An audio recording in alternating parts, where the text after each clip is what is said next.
Okay, so before I get into each cipher, I think it's important to go over what a Polybius square is, because both ciphers were inspired by the Polybius square, and the ADFGX cipher actually uses one. So a Polybius square is an ancient Greek encryption device, which is composed of a 5x5 grid, where each square of the grid is filled by a single letter, and there's a vertical column to the left of the alphabet and a row on top of it that acts as a coordinate system. That would be you can see it's the 1, 2, 3, 4, 5 as the top row and top column of both the Greek and English. Another thing to note is that it's a 5x5 grid, so there's 25 boxes in it, and there's 26 letters of the English alphabet. So when some people use the Polybius square in English, they will either not use one of the English letters and just not have it on the square at all, because maybe their plain text doesn't have that letter in it. Or what I think the better way to do is you combine the I and J in the same box, just so you have all the letters. And I and J, if your message has both of them, they're easy to... you can intuitively figure out when to use the I and the J in your plain text, or when you're decoding it back to plain text. So it works by mapping every letter to a coordinate system. So just for an example, if your plain text is math, if we're looking at the English square on the bottom right, you can use the 3, you go by column and then row. So you would use the 3 in the column on the left, and then the 2 on the top row. And so M would be mapped to the 3, 2, then the A would be 1, 1, T would be 4, 4, and H would be 2, 3. So your ciphertext would be 3, 2, 1, 1, 4, 4, 2, 3. Okay? So the Playfair cipher, it was invented by Charles Wheatstone in 1854, but it was actually named after Baron Leon Playfair, who was just a nobleman that would promote its use, and he really liked it. It's considered to be the first digraph substitution cipher in cryptologic history. It was invented during World War I by the British forces, and it was also used in World War II, and it was used to encrypt and decrypt messages during both wars. So, like the Polybius square, it's a 5x5 grid filled with the letters of the English alphabet, I and J sharing the same square, and you choose a keyword that has no repeating letters, and that's what you write in the first couple of boxes in the 5x5 grid. And then after that, you just fill in the rest of the alphabet without repeating any of the letters that your key has. So in order to encrypt your plaintext, you must first split every plaintext letter into pairs of 2s, and then when you apply these 2 letters to the grid, one of 3 things must be true. The letters will either be in the same row, the same column, or will form the opposite corners diagonally of a box. So if the 2 letters are in the same row, you write the letter to the right of each plaintext letter. If they're in the same column, you write the letter underneath each letter. And if they form the corners of the box, you write the letter to the left and the right corner of the plaintext letter. It's also important to note that if the messages end, if your plaintext ends with a lone letter, as in there's not another letter to pair with it, you would typically signify the end of the message with an X, and you can kind of choose any other letter you want, as long as it's just not frequently used or confusing. Also, it's important to note that if there were double letters such as LL or SS, it's wise to switch that repeated letter with the same letter you ended the message with, or just another character, and inform whoever you're sending the message to that you're using an X to replace one of the double letters. To decrypt, all you do is, it's similar to how you encrypt it, except you move in the opposite direction. So if it's in the same row, you move it to the left. If it's in the same column, you move it up. And if it's in the same corner, you move it just to the other corner, left or right. So I'll go over an example now. For this example, the plaintext, I'm going to use mission abort, which is one of the plaintext for my first homework assignments. And for key, I chose to use prime. So you can see in the square itself, the first, I put the key prime in I and J, share square, ME, and I'm filling the rest of the square out with the rest of the alphabet. It doesn't have to be that way. You can make it as random as you want, as long as no letters repeat. Okay, so for the ciphertext, we're going to split each letter into groups of 2. Oh, and remember, SS, repeating character, I'm going to change this S to an X. Okay, so for MI, you find the M and the I, they're in the same row, and you take the letter to the right. So MI, M is going to be E, I is going to be M, SS is now going to be SX, so you find SX, it's in the same column, so S becomes X, X goes back here, becomes I, okay, and you get IO, I is here, O is here, this is a box, I'll highlight to make it easier to see.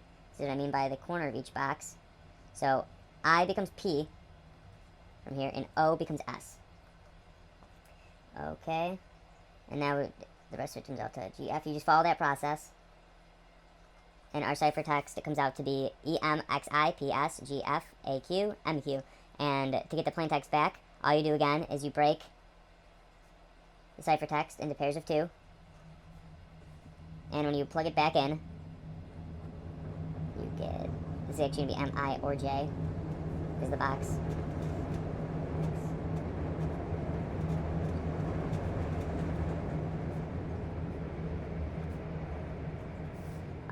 So here's what I was saying, since we have both I and J here, I think you can intuitively figure out that I's just make more sense in this context, and then that X is actually an S, because there's a double letter. If you're decoding it, the person that sent the message should have already told you that X would be replacing double letters, and you just get back to your plaintext, which is mission abort. ADFGX cipher. It was invented by German radio officer Fritz Nobel in 1918.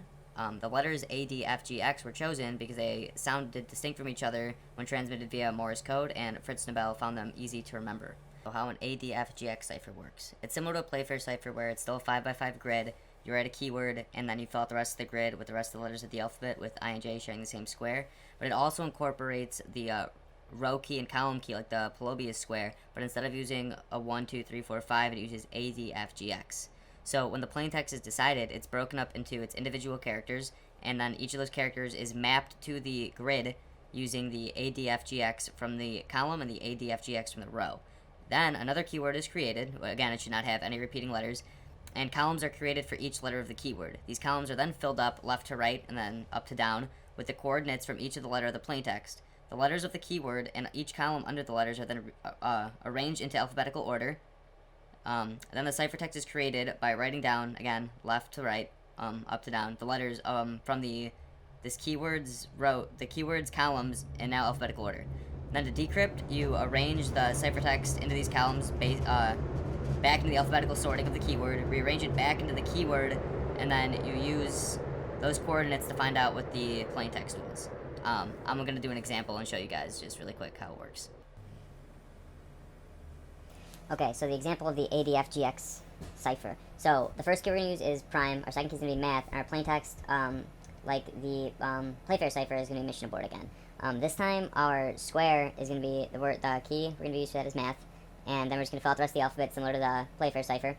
Okay, so M is going to be mapped to AA because A is in the column, A in the row maps to M. FA is going to be FA. That's going to be the same for everything else, so GG would be S, and do that for every single letter of the plaintext. Okay, now after we get this, our plaintext written in coordinates, we use our second keyword, which I chose to be prime, and we write down all of the letters across in it. So left to right.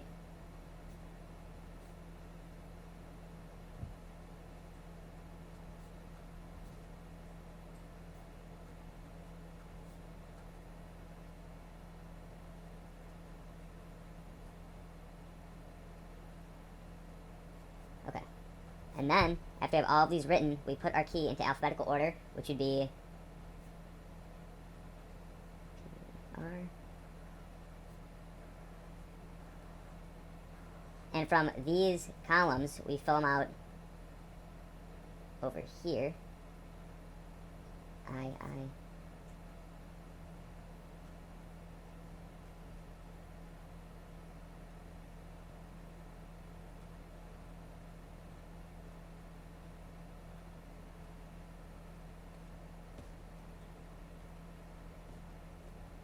And this will give us our ciphertext if we just write these out.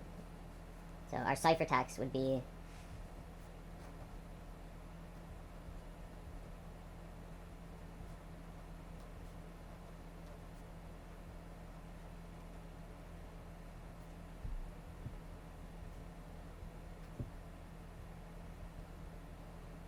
this would be our ciphertext.